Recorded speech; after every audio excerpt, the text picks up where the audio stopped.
Bismillahirrahmanirrahim. Assalamualaikum warahmatullahi ta'ala wabarakatuh. Alhamdulillahirabbil alamin. Wassalatu wassalamu ala asrafil anbiya'i wal mursalin Sayyidina Muhammadin wa ala alihi wa ashabihi amma ba'd. Syukur alhamdulillah pada malam hari ini di Masjid Jamiatul Khair kita sama-sama lagi berkumpul para jamaah yang insya Allah akan membahas suatu tema yang kita harapkan akan lebih menarik lagi dari minggu-minggu sebelumnya.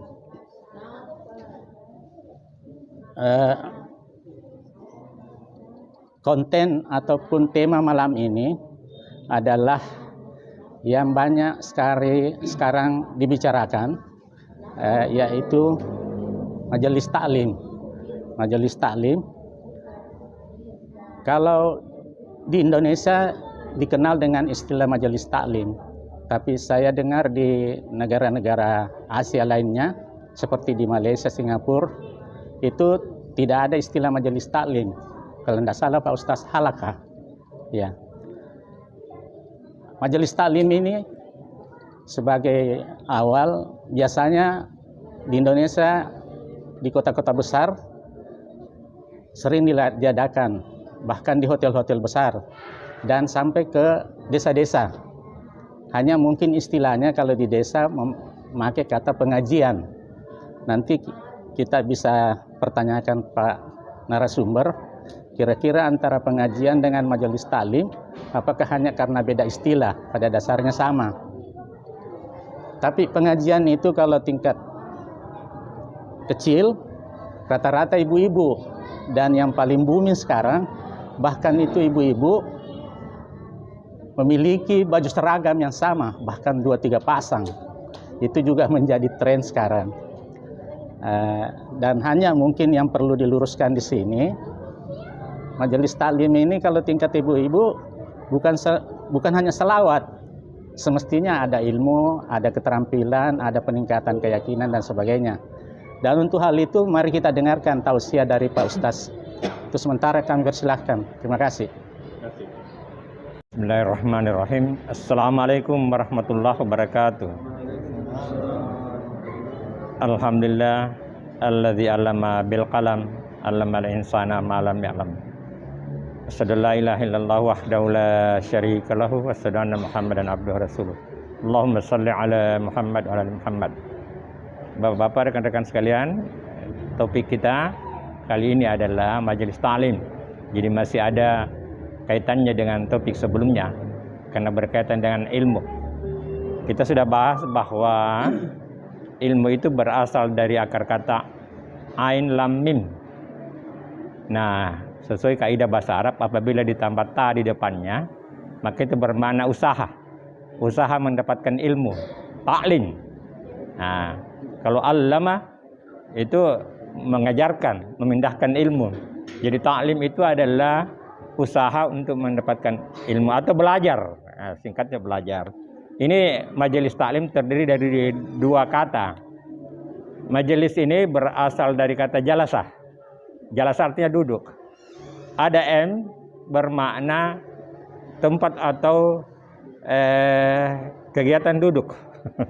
Jadi majelis artinya duduk, dan dalam duduk itu tentu ada pembicaraan.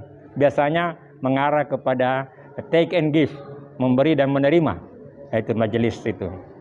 Ya, sedangkan taklim itu kita sudah pelajari bahwa itu belajar. Jadi suatu kumpulan di mana orang-orang itu belajar. Istilah halaqah itu dipakai di Masjid Nabawi. Ya. Rasulullah mengawali pengajarannya dengan halaqah seperti ini, dan itu ada dialog. Jadi itu beda dengan ceramah di mana satu arah saja. Tapi kalau taklim, sesuai pengalaman saya juga kalau diundang oleh majelis taklim, ibu-ibu itu biar mau ada ceramah pasti endingnya ada dialog, baik mempertanyakan materi yang dibawakan maupun hal-hal lain. Jadi selalu ada dialog. Pengalaman kami ini beberapa teman-teman di Nurul Ilmi itu ada kira-kira sekitar 13 tahun. Itu berlangsung majelis seperti ini dan kami belajar di situ. itu berhenti waktunya COVID. Saat COVID berhenti. Nah, dan setelah COVID tidak lagi ke sana. Kita di sini. Ya. Alhamdulillah. Jadi majelis taklim adalah suatu kegiatan untuk belajar bersama. Jadi ada, dan ini belajar bersama ini dicontohkan oleh malaikat Jibril. Saya pernah kemukakan di sini, saya ulangi saja, bahwa saat itu sementara sahabat itu duduk-duduk, ada yang datang. Kelihatannya dari jauh karena tidak dikenal, tetapi pakaiannya itu rapi, dan duduk langsung di hadapan Rasulullah dan bertanya, "Ya Muhammad, akhbarni anil Islam." Hai Muhammad, kabarkan aku tentang Islam. Faqala Rasulullah sallallahu alaihi wasallam, "Al-Islam an asyhadu an la ilaha illallah wa asyhadu anna Muhammadar Rasulullah wa aqimus salata wa atuz zakata wa shaumu fi syahr Ramadan wa tahajjul al baiti man istatah." Dan naik haji bagi yang sanggup. Itulah rukun Islam. Dan kemudian berbicara tentang ihsan. Tapi orang selalu hanya membahas kontennya saja. Tapi orang televisi, biasanya itu orang televisi berpikir apa yang didengar, apa yang dilihat, dan apa yang nampak. Jadi audio video. Nah, kita analisa di sini. Kenapa Jibril maujud? Padahal dia bisa berkomunikasi dengan Rasulullah tanpa maujud. Kenapa dia maujud? Apa urgensinya? Di situ dia mengajarkan bahwa salah satu metode belajar adalah metode dialogis. Bicara, ya. Supaya umat itu dia ada tahu, sang penceramah tahu permasalahan, ada feedback. Dan itu satu metode yang sangat bagus.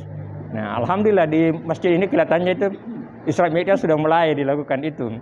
Karena kalau ceramah saja, ya tidak tahu permasalahan umat. Boleh jadi apa yang disampaikan itu umat sudah tahu. Saya mengajar di IPDN, itu sekolah calon camat dan lurah, itu pernah saya mengajar di sana. Saya ajarkan kepada calon-calon camat dan lurah itu bahwa sekarang ini pejabat tidak perlu banyak panjang-panjang pidatonya karena banyak sumber. Kalau dulu iya, sekarang tidak. Boleh jadi apa yang disampaikan sudah ditahu, bahkan mereka lebih tahu itu. Makanya singkat-singkat itu saya pesankan kepada calon-calon lurah dan camat. Kalau jadi pejabat, kalau berbicara di hukum singkat saja, ya. Jadi itulah berkaitan dengan taklim. Jadi taklim itu memang begitu titik beratnya. Ada dialog seperti yang dicontohkan oleh Jibril, mengajarkan kepada sahabat itu bahwa salah satu metode adalah berdialog. Karena dia bertanya, dia juga bilang na'am. Ditanya siapa itu, waktunya pergi. Mereka tidak tahu, dia bilang hanya Allah dan Rasulnya tahu. Dia bilang, itu Jibril. Saya bayangkan seandainya masih ada Jibril baru dikasih tahu, berebutan tepuk tangan. Tapi setelah pergi. Ya, jadi inilah. Nah, alhamdulillah apa yang kita lakukan ini adalah taklim. Apakah namanya pengajian atau halaqah, sama saja. Inilah majelis zikir ini. Zikir kepada Allah. Pengajian itu berasal dari kajian. Itu sumbernya itu, kalau kajian itu mengkaji Al-Quran. Jadi itu juga disediakan pengajian. Jadi itulah pengantar. Nah, berkaitan dengan majelis taklim ini memang ada kecenderungannya itu kebanyakan itu ibu, sampai mantan gubernur Pak Amin Sam pernah katakan barangkali ada salah paham dengan istilah ini. Kayaknya itu majelis taklim itu perempuan. Padahal majelis taklim laki-laki juga. Kebanyakan memang oleh ibu-ibu yang adakan ini. Dan itu jadi seperti yang dia sampaikan Pak Andi, cenderung selalu seragam. Dan kadang-kadang saya lihat sendiri mendatangkan narasumber dari jauh, dari Jakarta dengan biaya besar, karena ada juga persaingan di antara mereka. Oh, kelompok ini mendatangkan ini. Jadi majelis taklim bagus, tapi tentu ada biasnya. Nah, itulah barangkali pengantar. Mudah-mudahan ketika kita saling mendengar ini, kita belajar dan juga kita mendengar. Karena tidak ada yang pintar, hanya Allah yang pintar.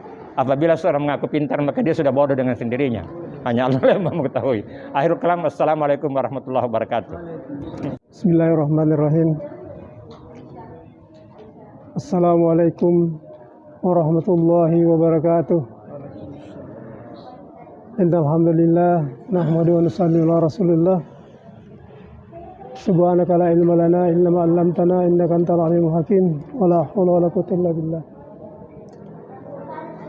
Pertama-tama alhamdulillah kita kembali berada di majelis taklim yang tema hari ini, malam ini kita angkat dan memang lagi viral dibicarakan di mana-mana terutama para petinggi-petinggi, diantaranya adalah mantan presiden kita, mempertanyakan tentang sampai kapan pengajian ini, pengajian terus. Tapi saya lihat ada yang jawab viral juga oleh Ustaz, saya sekali saya lupa namanya. Dia pakai dasar Al-Hadis, mudah-mudahan saya tidak salah ucap, talabul ilmu fariidatan ala kulli muslimin wa muslimat, bahwa menuntut ilmu itu adalah wajib hukumnya bagi muslim dan muslimat. Jadi kalau wajib berarti kalau ditinggalkan berarti berdosa, berarti bertentangan dengan keinginan petinggi kita, ya, yang mengatakan bahwa sampai kapan berakhirnya itu tidak akan berakhir itu, ya. Karena itu adalah suatu talabul ilmu atau halakah, mencari ilmu, dan itu wajib hukumnya. Juga sudah dikemukakan pada pertemuan yang lalu bahwa menuntut ilmu ini harus, karena kalau kita tidak berilmu, ya seperti misalnya ilmu tentang bagaimana tata cara beribadah, beristinja dan lain sebagainya, itu kalau kita tidak ada kuasa ilmunya kita lakukan, berarti kita bisa salah-salah dan berdosa, ya. Mohon diluruskan, ya. Kemudian yang paling penting di sini bahwa majelis kita ini adalah majelis yang sangat mulia. Ta'lim seperti ini adalah perlu memang kita lebih tingkatkan kualitasnya agar peserta-peserta bukan saja membahas masalah-masalah yang berkaitan dengan ibadah, tetapi hal-hal yang bersangkut paut dengan masalah-masalah yang sifatnya tingkat-tingkat yang pemahaman yang hakiki, apa istilahnya itu orang Pak, ya, istilahnya perlu diperdalam. Karena kalau hanya menurut hemat saya ini Pak, hanya pada tingkat-tingkat